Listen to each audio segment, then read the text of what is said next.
Alors, tout d'abord, bonjour. Je voudrais remercier professeur Calas de cette invitation dans ce cadre prestigieux du Collège de France. Merci à toute l'organisation et tout le support et les gens qui ont participé à cette organisation et de permettre effectivement d'introduire cette session sur les ressources minérales sont-elles durables. Personnellement, je travaille chez Areva dans l'uranium, mais l'uranium est comme toute substance minérale pose une problématique identique. Alors, juste pour l'introduction, pour mettre en place nos discussions qui auront lieu cet après-midi, quelques éléments clés du développement durable de l'exploitation des ressources minières. Alors, il y a quelques points importants que l'on va débattre, on va discuter, on va avoir des informations qui vont venir à travers les exposés de cet après-midi. Tout d'abord, quand on parle de ressources durables, il faut connaître les ressources. Il faut bien déterminer ces ressources, des vraies ressources. Il y a des ressources géologiques, il y a des ressources industrielles qui sont calculées sur des critères et des procédures. Je compléterai la remarque ce matin là, de Jean-François Münster qui disait que la mine n'était pas tout à fait, si elle est tout à fait. On a des procédures extrêmement strictes pour le calcul des ressources et des réserves.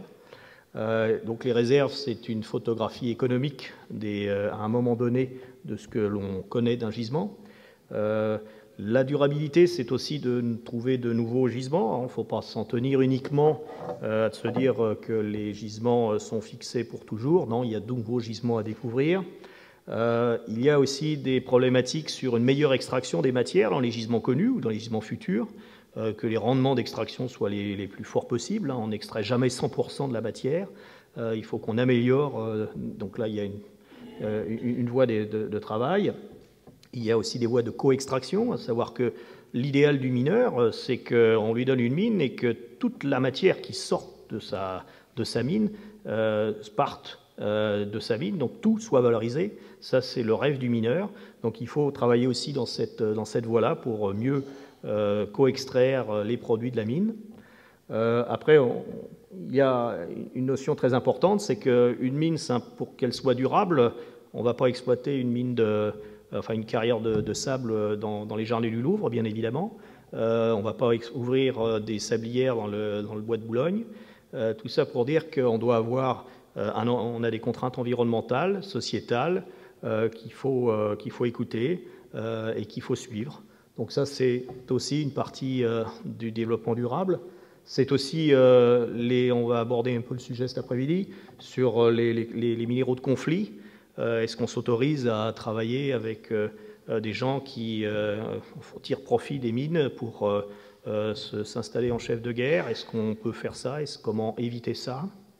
On va regarder aussi sur tout ce qui est de la recherche-développement, parce que c'est pour la durabilité, il faut qu'on trouve de nouveaux procédés, de nouvelles techniques minières et de nouvelles applications. Donc ça aussi, ça rentre dans la durabilité.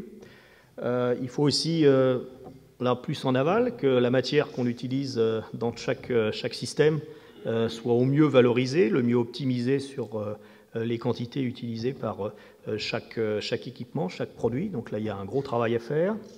On a vu ce matin, on a beaucoup parlé du recyclage. C'est une donnée fondamentale. On voit que pour le tungstène, c'est de l'ordre de 25-30%, c'est considérable.